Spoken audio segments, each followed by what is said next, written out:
Hi, I'm Bree Sanders, standing here with Mr. Kellen Osborne. Okay, Kellen, you played the role of Jaden in the short film Bloodborne. Why do you think this was so significant to young people? What do you think they should take from this series? What I think they should take from the series is that people with HIV are no different from the rest of us. They have problems, and I don't want to give no spoilers, so I'm trying to keep it blocked out. But it was a lovely experience working with those people. It's a powerful video. Okay, now this film is about HIV and AIDS awareness. Why do you think this film would touch closer to home versus finding information on the internet or listening to younger people listen to their parents tell them about it? Well, it's easy hearing something from your parents. It's easy hearing something from your peers, but and getting on Google even so. But as far as seeing it and hearing it and getting a taste of what it can or how it can happen in an actual situation makes it better to understand by a person. Standing here with Miss Kiera Brown, you played the role of Kai in Till Death Do Us Part, correct? I did. Okay, tell us a little bit about your character in the film. Wow, Kai is a powerful woman that just has a couple of issues that she needs to get through with her mom leaving her, and she used sex as her therapy, actually. So, Okay, now why do you think people in relationships should see this film? well, number one, I don't want people to look at the fact that she's a sex addict. I want them to look at the fact that she has some more issues, and that it's important that we begin to talk about those issues so she can finally deal with her sex addiction. Okay, and for young girls who have problems and they try to use sex to deal with those issues, what do you think they can take away from this film? Self-esteem. Believe in yourself first, and then find someone that you trust that you can talk to. Standing here with Cedric Hatcher, you played the role of Justin in Till Death Do Us Part. I did. Tell us a little bit about your character. Well, Justin was he was a bit naive, I would say, but he believed that love pretty much conquered the whole situation. He believed in love and wanted to really make his relationship with Kai work. He had been through the extremes, and the way I took it, he been through the worst with her. He went through hurt, pain, and accepted so much that he refused to just let go now. So, he believed that love would prevail. Okay. So after playing the role in this film, what advice would you give to young men about being in relationships and how to handle certain situations? Wrap it up. Being in relationships, I know a lot of time we want to be in love, we want to trust the mate that we are with, but go get tested. You know what I'm saying? There is no love that can protect you from the diseases that are out there. Wrap it up, keep it safe, and be open with your partner, whoever it is. Truth, you can't replace, there's no substitute for truth. Just keep it real, and like I said, go get tested and practice safe sex. Very important. Standing here with Margaret Davis. Okay, you played the role of First Lady Peters. Can you tell us a little bit about your character? Well, yes, as you said, I play Victoria Peters. I am the First Lady of the church, and my husband, who was Pastor Peters, were involved in some ungodly things, and it sort of affected me. And being the First Lady of a church, you don't expect uncommon things like drug abuse, HIV, alcoholism to affect you in that way, and it did. And right now, I'm pretty much angry from his behavior. So that's the role I play. So right now, I'm very angry from his actions. Okay, now why do you think young people should see this film? What advice or what message could they take away from this? Well, it gives them a lot of insight on how life should be and doing the right thing, and just being responsible for education, family, everything. It just sends a message that you should, be responsible, do the right thing, and just have a family, raise kids, and just praise God, and that's it. I'm here with Kalonji Gilchrist.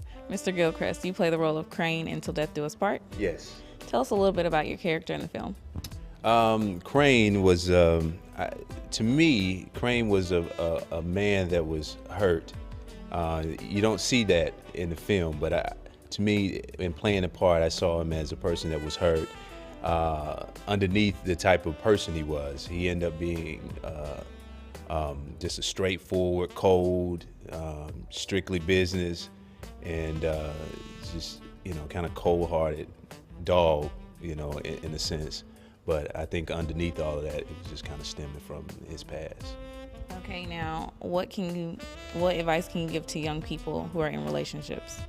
Well, according to going with the theme of the film, I think you have to, a continuous theme of the film. I think you always have to protect yourself. You have to know who you're dealing with, the history. You see a lot of good things about the person, but you need to pay attention and invest time before you just lay down and commit yourself and make those lifetime commitments by not being protected with the person sexually. Okay, thank you so much. Okay. Standing here with Mr. Quentin Walton, you played the role of Mr. William Martin Sr. in First of the Month. That is correct. Can you tell us a little bit about your character? Well, William is the patriarch of the family. He is a man who has held his family together with a certain ethic, with a certain spirit. But unfortunately, William is better at talking the talk than he is at walking the walk. And he comes to a point where he's been in a marriage for 40 years. In a marriage of 40 years, sometimes you start to wonder if you still have it, if you still have your mojo. And so to discover whether or not he still has his mojo, he engages in an extramarital affair. And this affair, in more ways than one, is deadly to his marriage. And he finds that out the hard way. And it's a ride. You take a ride with William. He isn't necessarily somebody that is empathetic at first. Well, he is empathetic at first, but after you find out what he's done, you still manage to stay with him because you know that he's human. He's human as all of us are human. And I think that's what people will find relatable. That here is a person who could be somebody's grandfather, someone's uncle, somebody's father. He's actually somebody's husband. And this is a man that has made a mistake, and he made a mistake not out of malignancy, but out of ignorance. And that's the thing about HIV that these films are set to try to explain, is that you don't have to be ignorant about your HIV status. I mean, there are many things that people are ignorant about, but your HIV status isn't one of those things that you should be ignorant about. And so I loved William, I really did. I think I portrayed him well. I tried to show that in the midst of his human frailty, there is strength. There is a patriarch. There is a man who wants to do the right thing, wants his family to do the right thing. But like I say, he has to walk the walk, not just talk the talk. Okay, and what do you think people over the age of 50 can take away from this film?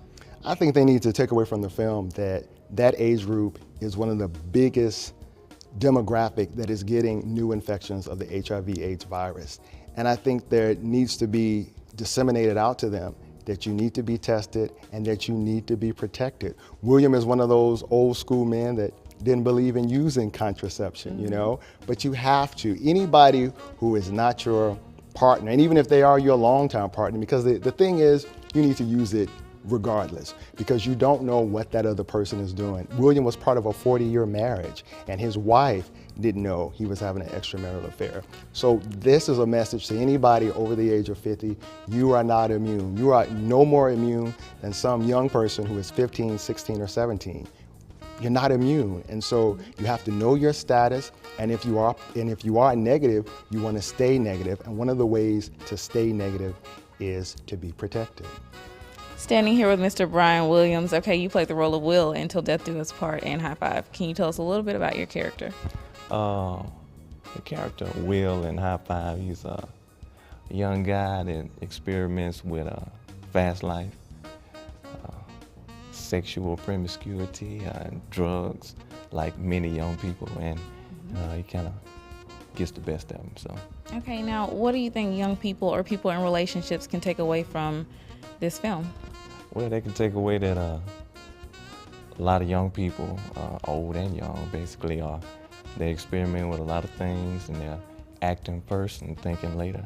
And if you get caught up with that type of person, you may contract the same disease or other diseases, or just get in situations that aren't favorable. Okay, thank you so much. Thank you. Okay, standing here with Mr. Godfrey King. You played the role of Mitchell Heights in First of the Month. Yeah. Can you tell us a little bit about your character? Well, Mitchell Heights is a counselor, HIV, AIDS counselor, and he's very kind of laid back, supportive, very supportive. Very, I guess, spiritual, and very family oriented. So Mitch is trying to get his, I guess, the people he deals with to be as transparent with those family members that they love, and to to tell them about their situation, their AIDS or HIV. Okay, so what advice would you give to people in relationships? To get tested and to know your status, whether you're in a heterosexual relationship, monogamous relationship, or a marriage, or a boyfriend, or a homosexual relationship. Just get tested, because if you're going to play the game safe. Absolutely. So people in relationships, what message do you think they'll be able to take away from this film? If you're in a relationship, what kind of relationship is what I would say. If you're in a serious relationship, and I think the message that they will get is, it is just a valuable, it is imperative to get tested, period. Because you have a lot of scenarios that are being played in the real world. You have DL, you have NFL, you have NBA, just kidding. But you have all of these different scenarios that are played in the sexual relationship. So as you give your loved one, or the person that you love, or your mate, you would want to give them, I guess, security. And the best security you can give them is a healthy body. Absolutely. Okay, now it seems as though you have a real passion for music, right? I do have a passion for music. Okay, and now you wrote and produced a track in Till Death Do Us Part. Yes, they needed a jazz song for the jazz scene, and Tawanda Hudson, who also co-wrote with me, also performed it. And the name of the song is City of Hope. And I just had a bunch of words and a little melody from Tawanda, and from there I sat down at the keyboard and wrote the track. Awesome track, awesome singer, awesome lyricist. Tawanda Hudson, I love you. We love you. Standing here with Miss Debrika Person. Now, you play roles in both High Five and First of the Month, correct? Right. Tell us a little bit about your leading role as Drizzle in High Five. Okay, Drizzle, she was a exotic dancer who had a drug addiction. And she used drugs on a regular basis. She tried to hide it from her fellow exotic dancers. So basically, yes. Okay, now what message do you think young people could take away from this film? That, you can follow your dreams, and it doesn't have to be, you don't have to go down a certain path. You don't have to use drugs. There's help. There's people that can help you. And you just have to reach out to people, and don't try to handle everything on your own. Absolutely. Okay, thank you so much. Standing here with Candace Anderson. Now, Candace, you played the role of Jill in High Five and Till Death Do Us Part. Can you tell us a little bit about your character? Sure. So Jill is a recovering addict. She's also HIV positive, and she's also a sponsor for newly, I guess, initiated HIV patients. So she not only helps those who are new in having the disease, but she's also getting herself together as well. So. Okay, now what message do you think people in relationships could take away from your role? First and foremost, that HIV is 100% preventable. Not only if you know an addict, or if you're sexually active, if you're pregnant and may have the disease, that it's important to know that regardless of the circumstances, it's preventable, first and foremost. And secondly, if you are infected somehow, that you can still be safe if you have the disease, and you can also just bring awareness to it. That's the most important part. Okay, thank you so much. Thank you. Standing here with Tanisha Thomas. Now, you played a role in both High Five and Bloodborne, correct? Right.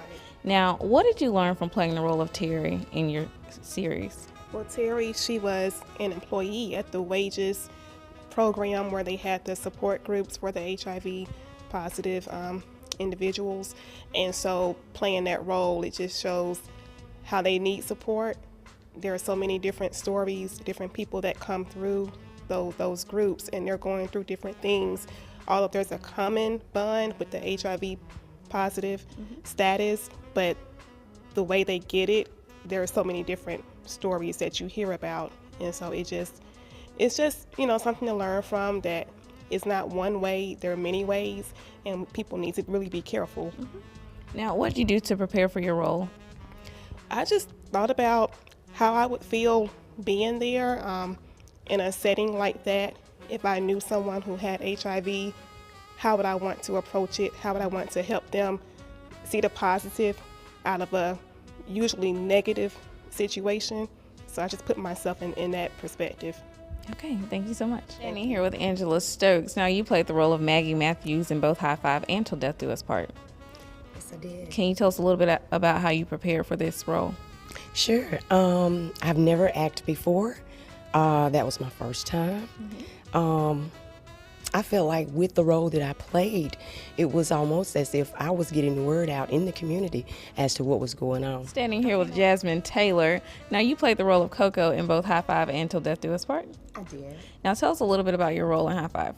Okay, my role in High Five, I was actually an exotic dancer. I was working my way through college. At the end of the film, I did get my degree, and I turned my life around basically. Now, can you tell us your advice on why you think young people should see this film? Okay. I really think young people should see this film because it brings awareness to HIV and AIDS, and it lets you know that no one's exempt. Anyone can be affected by the disease, and not only those who may find themselves HIV positive, but also their family members, loved ones. Okay. Standing here with Miss Shaniqua Coleman. Now, you played the role of young Neek in Bloodborne. Now, you opened up the scene with a rap. Can you tell us a little bit about that? I was really put on the spot, so it was original, so I just had to come off the dome with a little something. Now, you have a passion for music. Can you tell us how it started?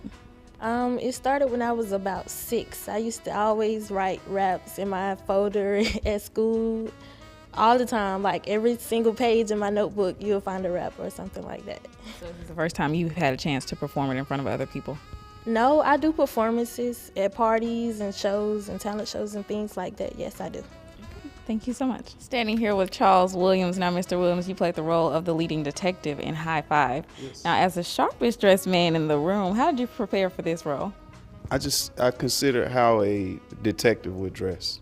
Something that he can conceal his weapon under, that doesn't make him look like a clown or, just a stick in the mud. He can blend in. If you need to abscond, he doesn't stick out, so that was just it. Standing here with Carltonio Jones. Now, you played the courier in Till Death Do Us Part, correct? Yes, ma'am. Now, tell me about what you did in preparation for this part. Well, it wasn't hard and it wasn't easy. Being on camera, it was something new to me. One thing I was told by one of the directors was, do not look into the camera. I said, oh, okay. Well, I'm so used to being on stage that I used to always look straight ahead. So I had to learn the difference between being on stage and being on the film. It was a wonderful experience. So being able to be a part of this film, it was just so amazing because it was just so totally different. Now, do you have any past acting experience? Yes, I do come from Detroit, Michigan. I went to one of the top high schools in Detroit. I played in West Side Story. I also, when I came down here to Alabama State University, I played in the play for black boys who consider homicide when the streets are too much. It's a long title. I also had some choreography in there as well. And many other productions. Even as a kid, I participated in The Wizard of Oz. So many different productions, I can go on and on, but yes. Okay, so it looks like you know the ins and outs in acting. So after playing this role, did you learn anything new? I did learn a lot of stuff that was new. I'm still a part of an organization called Teen Hype, which is teens helping youth by providing education. This is also another organization that deals with HIV and AIDS. And I use the knowledge that I've learned from them, I use it to be a part of this. And so I learned new stuff as well, just because I didn't know certain things, and it was many other statistics that I heard about, and I was just amazed and like, wow. So it actually helped me be educated even more, because every day I know that we always learn something new. Okay, so at first you were on screen, but this time you got to sit in the audience and actually watch Till Death Do Us Part, correct? So after watching the series Till Death Do Us Part, what did you take away from it? It was just to watch it. It was like, wow. I was a part of that. This story, I was a part of this story.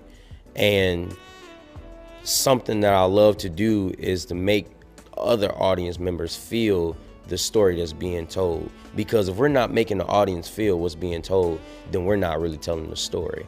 And just even though I said earlier that there's no such thing as a small part, only small actors. So just having the role that I had and being able to work with other people, and we were all able to do this as a whole to make it a story to be told unto other people, and they understand it, we did our job. Okay, thank you. Standing here with Linda Holmes. Now, you played the role of Doris Martin in First of the Month. Can you tell me a little bit about your character? Yes, I was the wife of William Martin, and we had been married for a very long time, had a nice family. And my husband, you know, we played characters over 50, which I am 50, way over 50, which was really good. But my husband became very, well, he was unfaithful to me. Like you just said, for couples over the age of 50, you learn that we are humans and mistakes do happen. Do you think there's any other message that they can take away from the film? Yes, the main thing that they need to take from the film is forgiveness. Just learning how to forgive, because we all do make mistakes. And family, you know, sticking together as a family. Standing here with Mr. Julius Fletcher. Now, you played the role of Pipe in First of the Month. Can you tell me a little bit about your character? Yes, Pipe was the life of the party. He was tearing up the dance floor, and along with that, he was very promiscuous, always tearing up the bedroom as well. So he was kind of the life of the party, and he continued to do whatever he wanted to. Now, what do you think viewers can take away from First of the Month?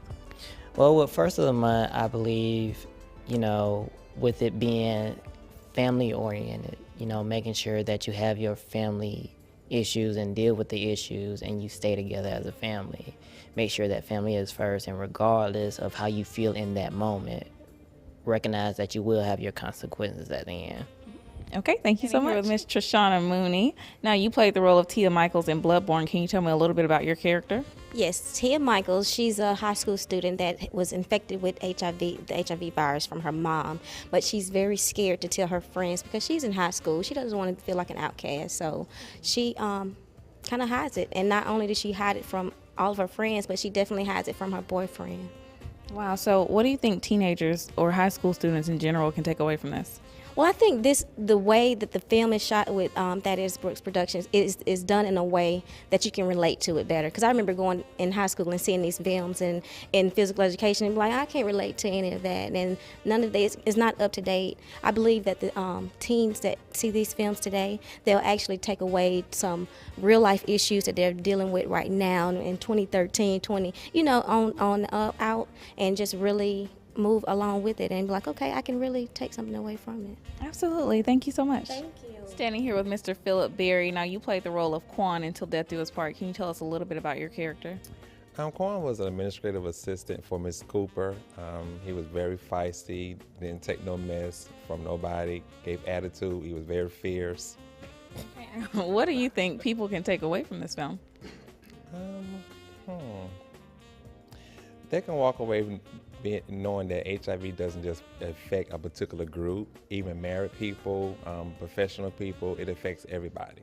It does not discriminate.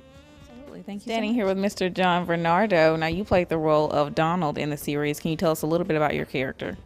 Donald is one of the over 50 characters, you know, and that's one of the things that has been missing.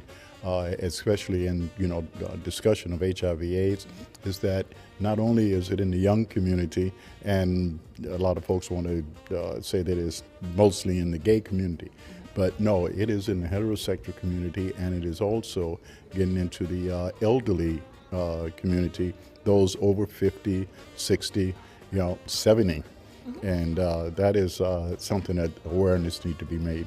Okay, so what do you think that people 50 and older can take away from this?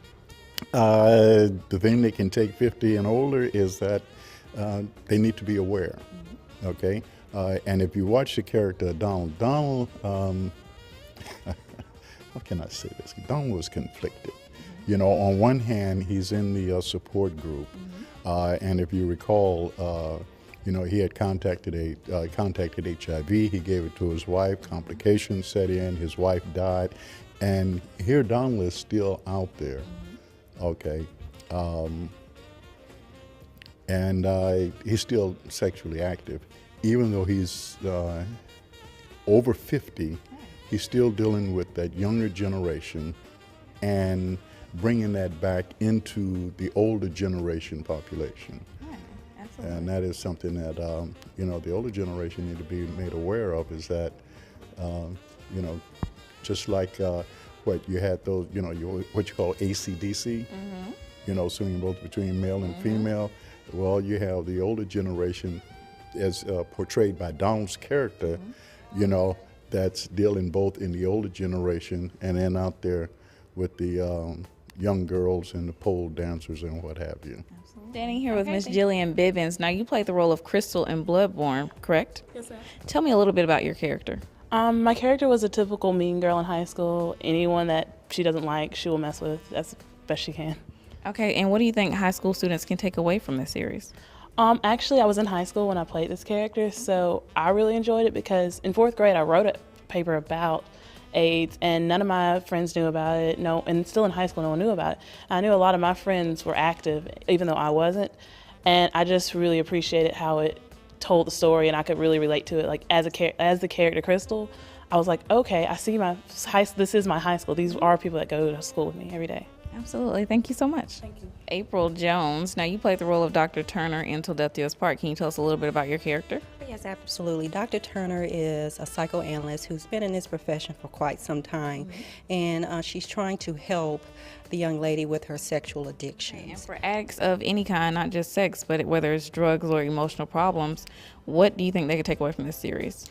I think most people can take away from this series that it's okay to talk about your problems, your issues. It doesn't have to be the best kept secret. And coming to a counselor, whether it's faith-based or secular, is going to be an added asset to your marriage, to your life, and to overcoming whatever addiction that you might have. Standing here with cast member Vonda Sanders. Now, you played the role of Hazel in First of the Month. What do you think viewers can take away from this one? Well, I think First of the Month really captivated on more on the middle-aged class, and that is that HIV can happen at any age, and so I really appreciated the opportunity to serve in that role and to bring what I brought to the table. Absolutely. Okay, thank you. Now we're standing here with Tiffany Jordan. You played an extra in 2 of the films in the series. Can you tell us a little bit about what do you think people can take away from the series? They can take away the education of AIDS, and that it has no age limit and no color and no barrier, and that there are more people that have this problem that need to speak up and get help. Absolutely. Cynthia Hall, you were an extra in First of the Month. What do you think, not just people in general, but people over the age of 50 can take away from this film? That family is important. We need to stick together no matter what it is and what we're going through. And if we don't have that family moral, then we need to maybe go to someone so they can relate to someone else, so you can grow together as a family, and teach your children as well to be close and to grow up and be close knitted together no matter what. And because you say the film is so relatable, do you think that some families would be able to talk to their family easier after watching the film? Of course. Yes, it will. It would even educate even the younger generation as well. Absolutely. And I would like to say, those that are watching, please go get tested. Standing here with one of the cast extras, Tara Ellis. Now, you played an extra in Till Death Do Us Part. What do you think the audience, after sitting out there with other people and watching this film, what do you think they took away from this? I think they took away a powerful message that was supposed to be heard throughout this, and it gave some of our audience members a chance to think about some things that they're doing in their lives, and family members and friends that they have. Like, everyone's not alone. I mean, everyone hasn't dealt with this issue, whether it's the good side of it or they miss, having the virus or whatever it is. Everyone is affected in some way, and so they took away, some way to show that, yes, somebody has had this consequence. Forgiveness did come out of it. So I think it was a very powerful message that they heard. Absolutely. Okay, thank you so much. Thank you.